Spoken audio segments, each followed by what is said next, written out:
Hello and welcome everyone, a new episode of To The Point. Today we are going to discuss Petersburg Climate Dialogue. This very important gathering which took place in Berlin 2 days ago, and it was co-chaired by Egypt and Germany. President Abdel Fattah el-Sisi and German Chancellor Olaf Scholz presided over the gathering, and the president has his speech in front of the attendees.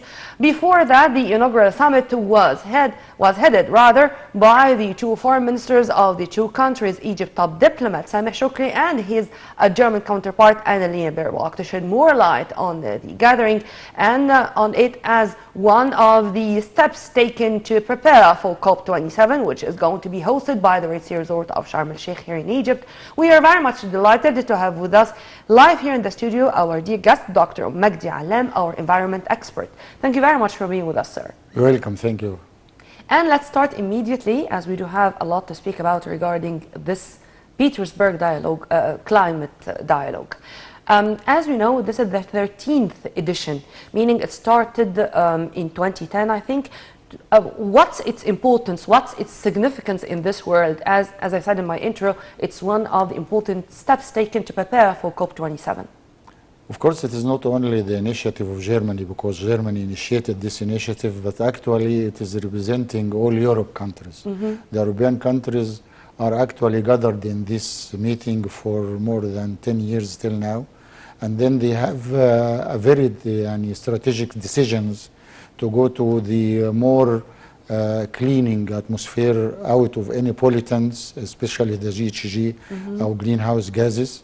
So this commitment of the European countries is a very, maybe this is the only real commitment of the reduction of the GHG. So the share of the Europe is starting to be the first initiative to do this. And it is initiated by Germany, of course.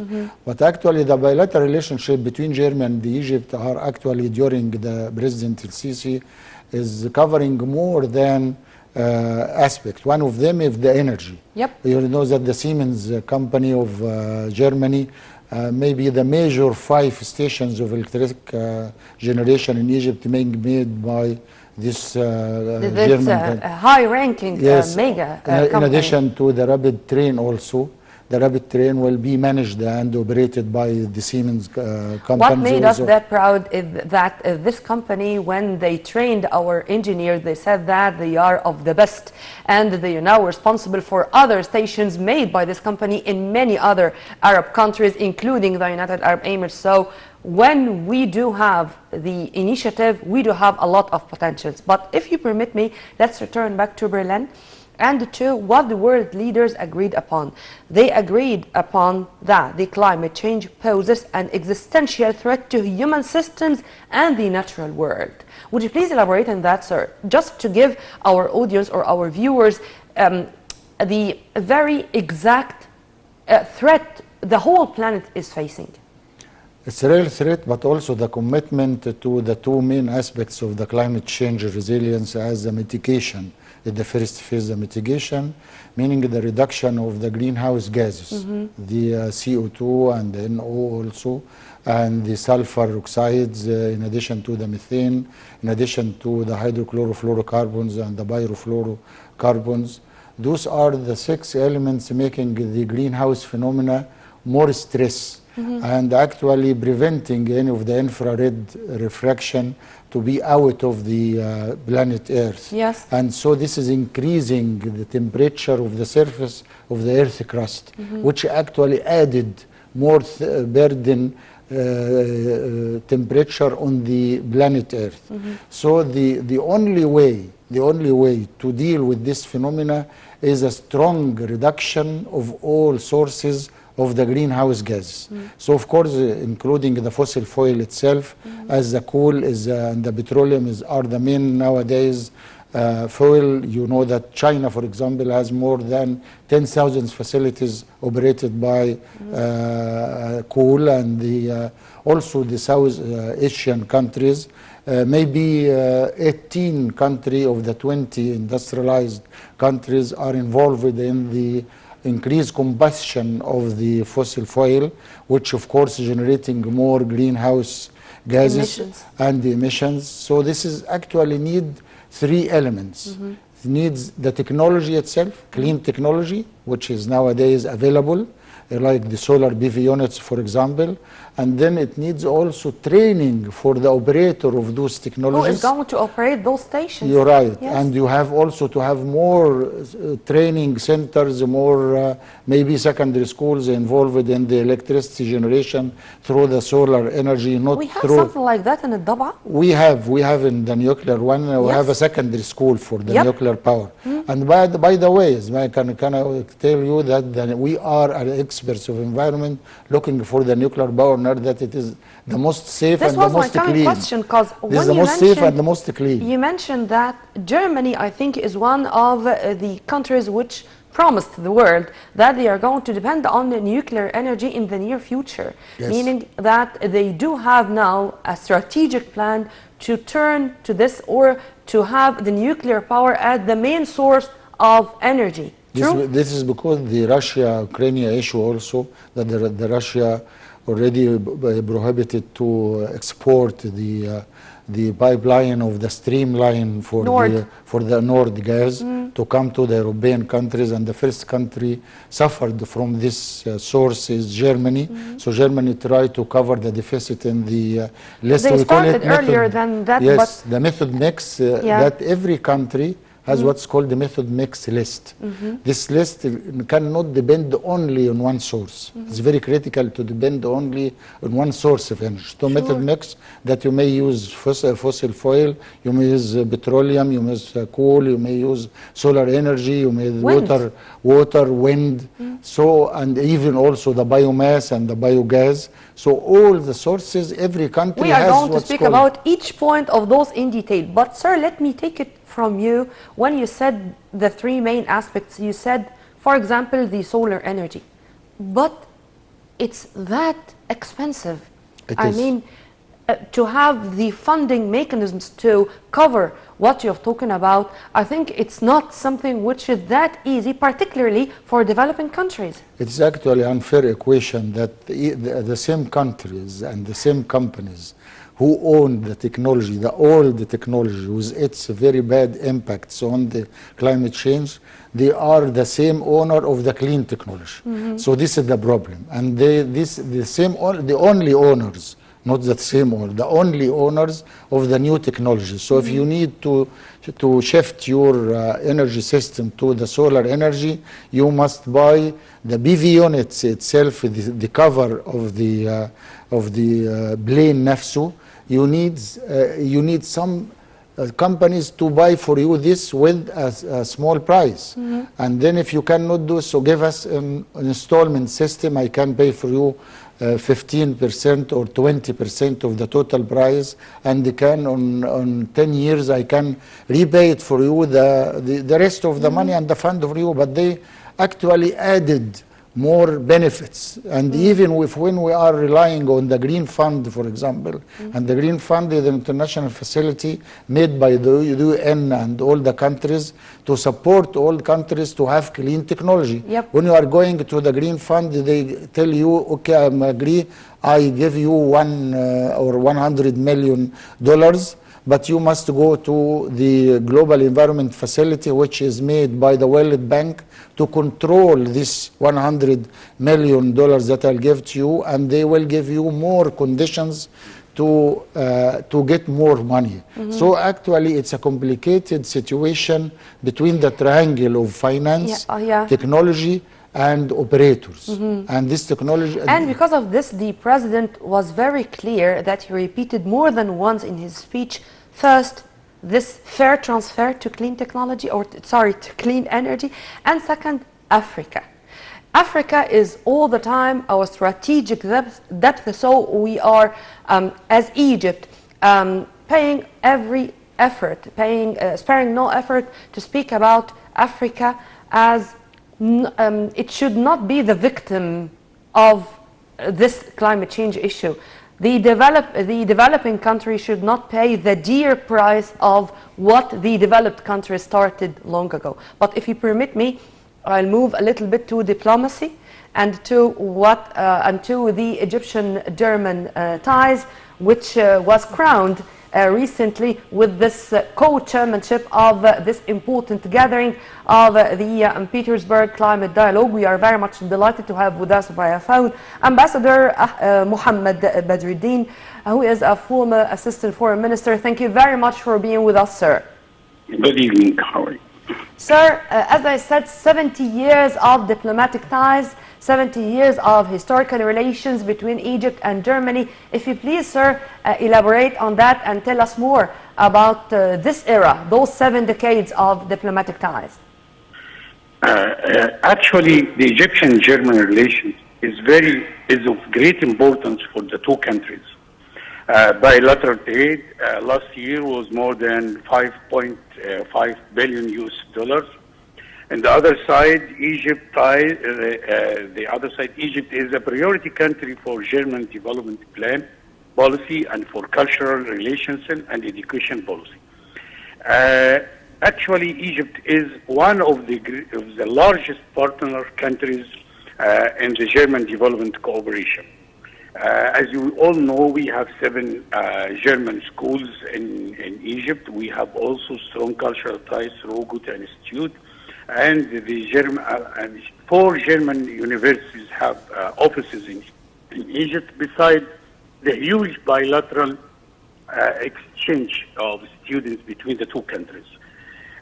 Moreover, the political relationship, as you said, in 70 years was most of the time, or actually was a very special one.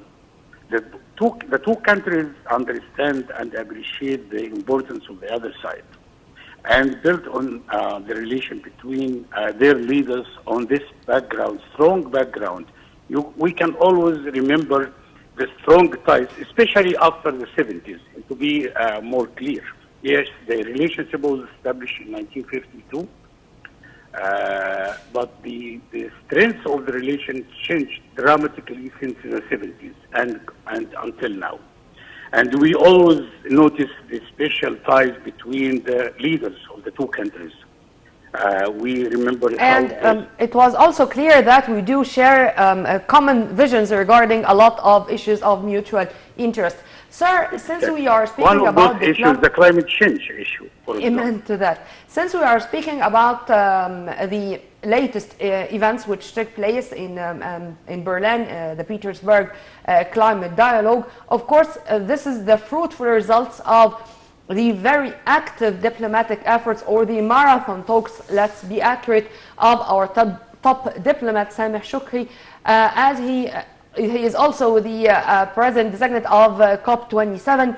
Many talks, many activities, many meetings. Last but not least, it was with John Kerry, the US envoy for climate. How do you see these efforts, sir? And to what extent they are really going to pave the way for a story of success to be implemented on the ground in Sharm el-Sheikh next November? As we know, the Petersburg Climate Dialogue is the 13th series. This meeting Germany used to hold it for the last 12 years. And it's usually to prepare for the climate change conference. And as you all know, that we are going to host next November the COP27. So it was always a great opportunity for the dialogue between the concerned countries regarding this important issue. As we also know, we are facing a setback now regarding the climate issue, climate change policies, because of the Ukraine war. And I understand that Germany is talking now about going back to nuclear facilities in order to, but we have also a setback regarding the use of coal because of the dependence on the Russian oil and gas. So it's a big dilemma. Besides the economic situation and the economic pressures and the difficulties and the inflation which the European countries are facing, and the whole world actually, this will get impacted. You know, the European or the developed country decided last year to donate $100 billion to the developing countries in order to help them in the climate change improvements also. But now they are talking about 80 billion also, and I doubt this number now because of the inflation, because of the economic crisis, the world economic crisis, and because of the Ukraine war. So this is why we can see that it's an opportunity as we took for President Sisi, as we are going to host the next event, to remind the developed country that they have to honor and to respect their commitment in supporting the South and supporting the developing respecting their commitments. This is exactly. it, sir. Let's And, cross our I fingers hope and that pray they will that do, they are going to respect in their spite commitments. of the war and Yeah. the economic crisis. Ambassador Mohammed Badruddin, former Assistant Foreign Minister, thank you very much for your input, sir, and have a very good night. Sir, let me take it from here, respecting their commitments. Do we have the luxury as planet Earth not to respect our commitments regarding climate change, as there are, I think, countries who are going to use the Ukrainian-Russian conflict as an excuse that they are not going to follow suit, or they are not going to implement what they have agreed upon on the ground. And this is something which was raised also in the President's speech. He said it, in this critical time the world is experiencing, it's important that we all make an effort and work together to confront the challenges. Actually, the declaration and the statement by the German leader is so clear that he's supporting, of course, the clean energy, but he didn't refuse to refer to the nuclear energy. Yeah. And actually, the other point, it's not easy for the German, and of course, the coming winter, it will be so difficult if they haven't enough sources of energy available for this. This is why President Sisi proposed the usage of the natural gas. Our natural gas, as of course, as an alternative. It will be some, of course, return of the finance for the Egyptian budget, which is this good for not only for the save of the earth, but also for the benefits of the both countries. To be a win-win situation. A win-win situation. It's not actually. So, but the other point is Germany is a leading country. It is not talking on behalf of Germany only, but you can consider it talking on behalf of the European Union. And the European Union is one of the major sources of the GHG gas. And in addition to the United States and China and Russia and India and the 20 factory, the 20 Have countries. they learned the lessons, sir? Have the Europeans learned the lessons? I mean, for a week or maybe more now, we are watching daily in the news the wildfires which are eating big parts of France, Belgium, Spain, and unfortunately even the firefighters cannot contain this. The ecological systems are the interests of the environmentalists like me.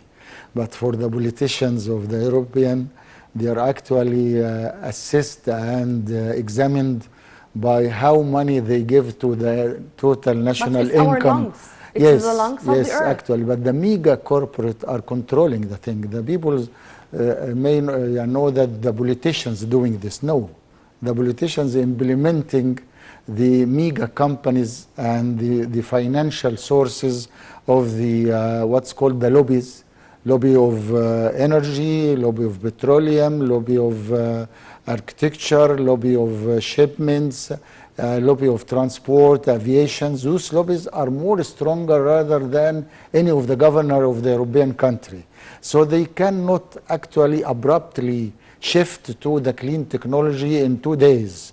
Maybe they need 50 years, but we are looking for their commitment. We agree for the 50 years, but we are looking for a clear commitment that they will stop the... Let me put my question in other words, sir. Yes. Paris and Glasgow. Of course. Are we building on what was achieved or the recommendations or the statements which were released by Paris in Paris Convention or Glasgow, or we start still from scratch?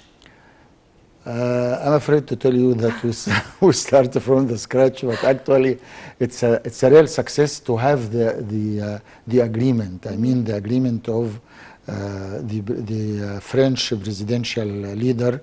It was so good. The good step after we are starting in 1992 with Dr. Tolba. I was there with Dr. Mustafa Kamal Tolba to declare for the first declaration for inviting the countries to sign this declaration for 30 years ago?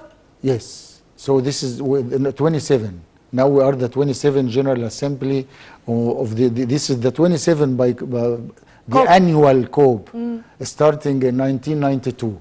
So this 27 years is not enough to convince the leaders of the mega companies to shift for Dr. Allam, are you telling me that the Kyoto Protocol and the likes were all ink on paper? Actually, it's ink of papers. We start to have in the next 27 COP in Egypt a real commitment. Because I tell you, in Glasgow, the draft of the final declaration was actually have two words, and two words actually are the key for the issue that we are looking for. Are you also telling me that Egypt is now responsible in front of the planet to save Egypt is going to protect the planet by having this commitment signed by all the partners in the coming COP27? Really, yes. And this is why President Sisi have such effort to meet every leader all over the country to convince him to must have a real commitment of not a gradual reduction, no, but gradual elimination. We are looking for gradual elimination. To be a commitment, maybe in 50 years, there is no fossil fuels. No coke, no actually oil, no petroleum, no kerosene, no any kind of the petroleum products. Yes, it must be stopped. But at what time we are agreed to have maybe 25 years, 30 years, 50 years, but just to sign that they will eradicate at a certain time. At a certain time. To decide a year, for example, meaning that this is our agenda or our strategic plan to be totally fulfilled, or we are committed to 2024, for example, meaning after 25 years from now, or something like that. But is this applicable? I mean, we cannot ask for something which cannot be applicable on the ground. What we are talking about is applicable. Nowadays it's applicable because you have electric cars, you have clean technologies, you have solar PV units, you have the energy, for example, in Aswan, of the big solar facility in Aswan. Pimpan? Yes, Pimpan. So you have now alternatives. Maybe 10 years ago, I can tell you it is difficult. But nowadays, we have the alternatives. Either it is solar energy. Do we have the money to build another one? We have the money, but actually, it's not the issue, the money. But as far you have 5 solar zones, enough to generate more power rather than the fossil fuel power. Sir, I heard one of the German experts who said that if we do have a province like the New Valley of us, we would not need anything or any source of energy. With the wind energy and the solar energy from El Wadi Al Jadid or from our New Valley, we will be the wealthiest country in the world. I'm going to know the answer and in detail after we do have via phone Dr. Salah Hafid, our also environment expert. Hello, sir. Hi, how are you? Sir, thank you very much for being with us. I do just have 2 simple questions regarding the role of Petersburg Climate Dialogue in preparing for COP27. I'd like to have your vision, sir. Yeah, well, first of all, I'd like to give my regards to an old colleague of mine, Magdy Allam, Dr. Magdy Allam. I'm honored to have both of you. Thank you. Thank you. Thank you very much. You are my boss. You know, the problem, I'm an oil man after all, and I spent most of my career working in oil. The problem now is the midstream of dealing with the fossil fuel at large. It's not the upstream, the production, or the downstream, as it were, which is the consumption. It's the midstream, the liquefaction. The hydrogen is, by the way, is a midstream issue because you generate hydrogen from renewable energy, whether it be sun or solar or wind or wind or whatever, and then you get the gas in the shape of hydrogen, and then move it somewhere, and when you put it in a cell that joins with oxygen, you get electricity. So the downstream now is the main issue: the storages, the transportation, and all the geopolitics is involved in this midstream. So with this, I start my concept. What's happening now is dealing with midstream and managing the geopolitical. The sanctions is in the midstream, because with the sanctions you change the supply and demand. Yeah. So you have to generate something to account for that. So this is my introduction. Sir, regarding also this term, which was used more than once by the president, which is fair transfer. If you please, I'd like to have your vision regarding this, and if it is really applicable on the ground, or still we do have a long journey to go through to reach it. Well, say the first sentence again, please. The president in his speech, sir, mentioned the fair transfer to clean renewable energy. Is it applicable on the ground, or still we do have a lot of homework to do? It's inevitable. I mean, otherwise we're doomed. Let's put it this way: it's categorical. It's not a choice. Categorical. The president, categorical. The president is introducing it because of the hydrogen that Egypt have done a great advance movements along those lines. We have problems. The water is not. We have to deal with salt water instead of fresh water, which is a problem. But we have ironed out most of the problems that we're facing in this respect. But in the right sense, when the president introduced that the change to renewable is inevitable, and we will never reach. It's not a luxury anymore. It's Amen not to a that. luxury Dr. Salah anymore. Hafiz, our environment Indeed. expert, thank you very much, sir, for your input, and have Thank a you. very good night. Returning back to this, those statements which I heard from a German expert, I swear. Would you please tell me, was he exaggerating or it's true? It's not a real exaggeration, but maybe a more optimized about this statement. But I can tell you, nowadays, at that time, that the world will shift to a new era. This new era either going to a clean technology like the solar or other sources, or to the nuclear energy. So those are the two alternatives available nowadays in front of any decision makers, either it is European or American or not. The other point actually, that the new technologies, new clean technologies, either of solar energy or wind energy or any kind of the new energy, also completely controlled by the mega corporate and the mega companies. You will shift from the Texas oil or other the British petroleum or the Italian companies to another companies of the same countries but with other new energy sources rather than the traditional one that we know. So it is not easy to get rid of the lobbying of the energy as lobbying of each thing.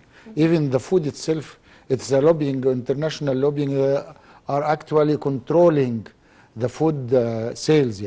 So this is the point, that if we are talking about fair humanity approach for the natural resources of Earth, or we are actually looking for more control of the capitalism. This is actually maybe a human being issue rather than We are looking for cooperation and coordination and thinking about having comprehensive strategy, meaning that we in Africa, we do have the natural resources, we do have the vast areas, the vast green areas, and you have the technology.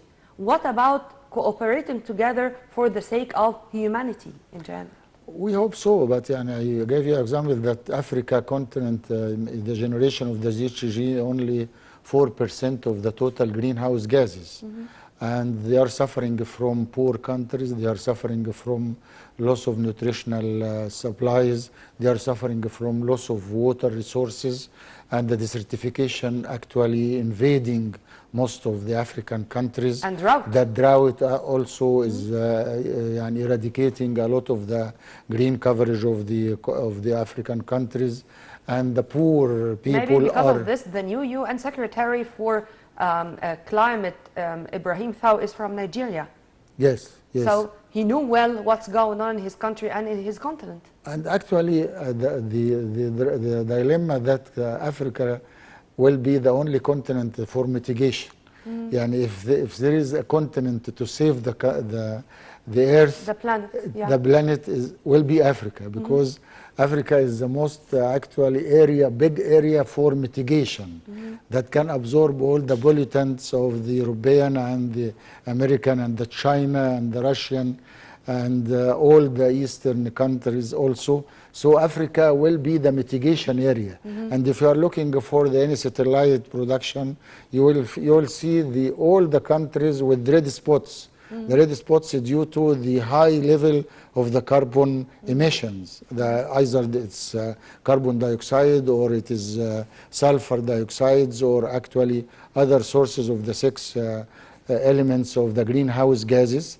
You will see the map all over the satellite photos, red spots.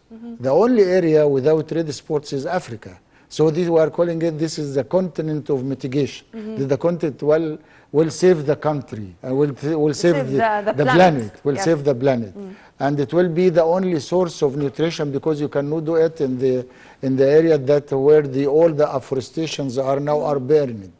So this is an issue. The other issue is actually nowadays there is more learning, more skills for the African young people. And those young people can, in some countries they did, in some countries they shift the situation of their countries into more rich countries. And I hope that the Africa continent will, with the Egyptian support, with the Arab countries also, can save the earth from the deterioration that we cannot see the earth out of the, the three. Inshallah. The three ecosystems are threatened: the air, the earth, the water. But we hope Allah will save us, inshallah. Inshallah. I enjoyed my time. Thank I enjoyed our discussion, sir. We were very much delighted to have with us Dr. Magdy Allam, our environment expert. Thank you very much, sir. Thank you. And by this, we come to the end of this episode of To The Point. On behalf of my colleagues Dina Osman, Mona Tamam, Rida Mansour, and myself, Nermeen Abdurrahman, many thanks for watching.